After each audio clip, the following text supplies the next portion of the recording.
सभी भारतीयों को जय श्री राम। आप सभी का मेरे एक और नए वीडियो में हार्दिक स्वागत है। आज मैं आपके समक्ष श्री रामानंद स्वागर द्वारा कृत रामायण में श्री रविंद्र जैन द्वारा लिखित कुछ ऐसे छंद लेकर आया हूँ जिन्होंने उस दृश्य को और अधिक जीवंत कर दिया। ये छंद जो है वो मेरे निजी बहुत प्रिय है और ये उन प्रमुख गीत या उन प्रमुख छंदों में नहीं आते जो जनरली लोग सुनते हैं, परंतु इनका प्रभाव उनसे कम नहीं।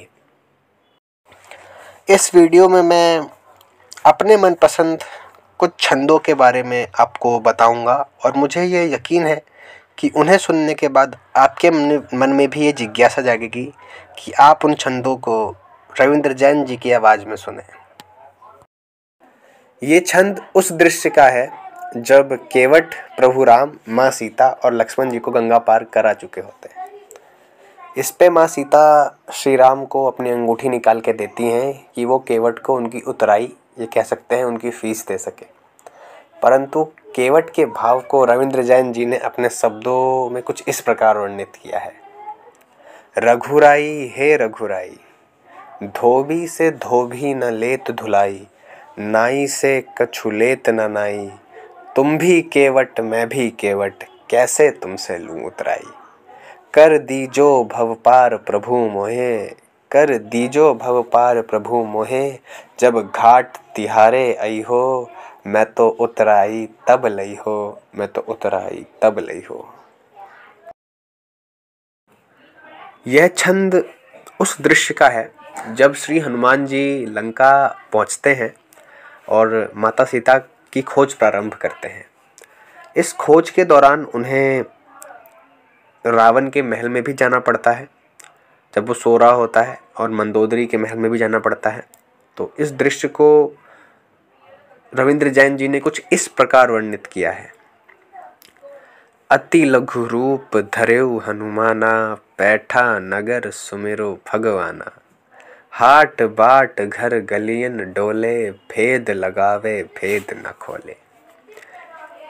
फिर वो रावण के महल में पहुंचते हैं और रावण को सोते हुए देखते हैं और उनके मन में यह विचार आता है।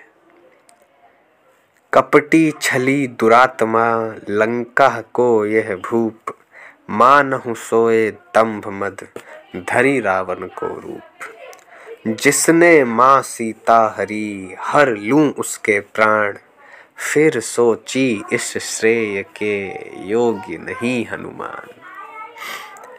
फिर वह रानी मंदोदरी के महल में जाते हैं और उन्हें लगता है कि क्या यही तो माता सीता नहीं है। फिर वो विचार करते हैं कि विरहाग्नि में जलते हुए सुख से कोई सोता नहीं, प्रियतम प्रतीक्षा रत हृदय, यू शांति चित होता नहीं। निश्चिंत निंद्रा मग्न यह, श्री राम पर नीता नहीं, यह सुंदरी कोई और है, यह राम की सीता नहीं, यह राम की सीता नहीं। यह छंद उस दृश्य का है जब हनुमान जी को बंदी बना के रावण के राजमहल में ले जाया जाता है। वो वहां देखते हैं कि जितने भी देवी देवता हैं और जितने भी ग्रह नक्षत्र हैं, रावण ने सबको बंदी बना के रख रखा है। नवग्रह देवी देवता और सकल दिगपाल, सब अदृश्य भयभीत सब, देखे हनुमत लाल। मन ही मन इनको कियो तब हनुमंत प्रणाम, मुक्ति की आशा बंधी, सुर बोले जय राम, जय हनुमंत जय राम। अगला छंद उस दृश्य से लिया गया है जिसमें इंद्रजीत अपने नागफास से राम और लक्ष्मण को मूर्छित कर देता है। इस दृश्य को और ज़्यादा जीवंत और ज़्यादा इमोशनल बनाने के लिए हमारे रविंद्र जैन जी ने जिन शब्दों का प्रयोग किया वो कुछ इस प्रकार थे। भूमि पड़े को उठावन हारे, जो भूमि परे हो तो कौन उठाए, जो जगती को सचेत करे, वो अचेत भय हो तो कौन उठाए। संकट मैटन हारे पे जब संकट आए तो कौन बचाए। पार लगावन हारे जो डूबे तो डूबन हारे को कौन बचाए। जो देखे सो नीर बहाए। यह छंद उस दृश्य का लिया गया है जिसमें इंद्रजीत के शक्ति प्रयोग के कारण हमारे लक्ष्मण जी मूर्छित हो जाते हैं और इस दृश्य की मार्मिकता को बढ़ाने के लिए, उसको और जीवंत करने के लिए रविंद्र जैन जी ने जो शब्दों का प्रयोग किया वो भी बहुत ही उच्च थे। वो शब्द कुछ इस प्रकार थे कि रघुवीर सो धीर वीर गंभीरन को जीवित ही मार गई बरछी। उर्मिल के विरहाग्नि में बिजली सी जाए गिरी बरछी। पूछो न कहाँ और किस किस पर तीहों लोक में जाए गिरी बरछी। बस देखने वालों ने देखा लक्ष्मण को जाए लगी बरछी। लक्ष्मण को जाए लगी बरछी।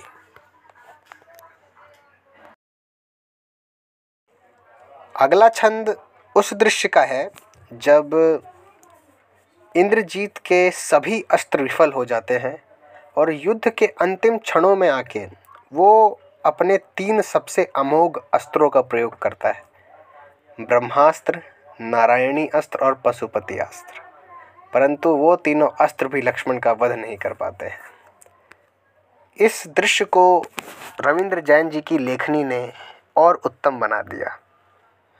रविंद्र जैन जी लिखते हैं कि बड़े गर्व से मेघनाद ने लक्ष्मण पर ब्रह्मास्त्र चलाया। अति विनम्र होकर लक्ष्मण ने तब ब्रह्मास्त्र को शीश झुकाया। जा लक्ष्मण के निकट शस्त्र वो हो बिना प्रभाव किए लौटाया। क्या रहस्य ये कैसी माया इंद्रजीत कुछ समझ न पाया। पाशुपात संधान कर कियो लखन पर घात। पाशुपात में बसत हैं पशुपति प्रभु साक्षात। पाशुपात ओझल हुआ असफल हुआ प्रयास। शिव भी आज विमुख हुए जिन पर था विश्वास।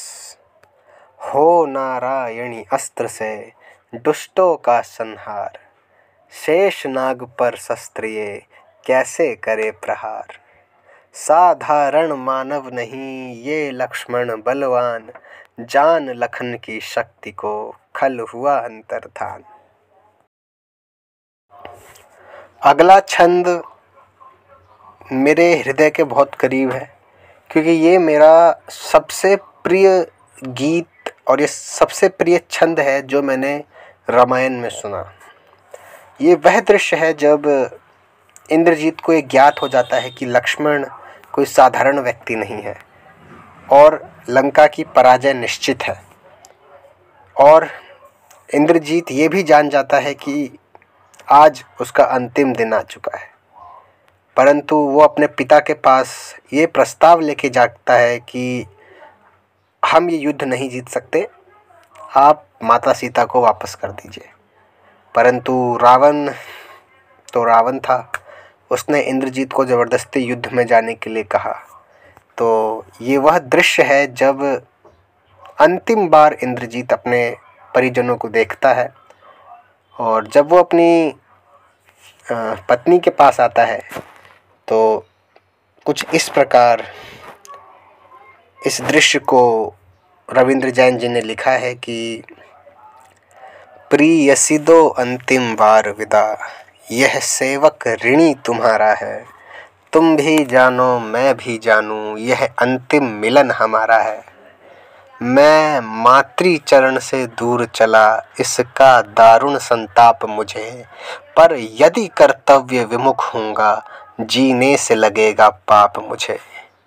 भावुकता से कर्तव्य बड़ा कर्तव्य निभे बलिदानों से। दीपक जलने की रीत नहीं छोड़े डरकर तूफानों से। यह निश्चय कर बढ़ चला वीर कोई उसको रोक नहीं पाया। चुपचाप देखता रहा पिता माता का अंतर भर आया। चुपचाप देखता रहा पिता माता का अंतर भर आया। धन्यवाद। जय श्री राम।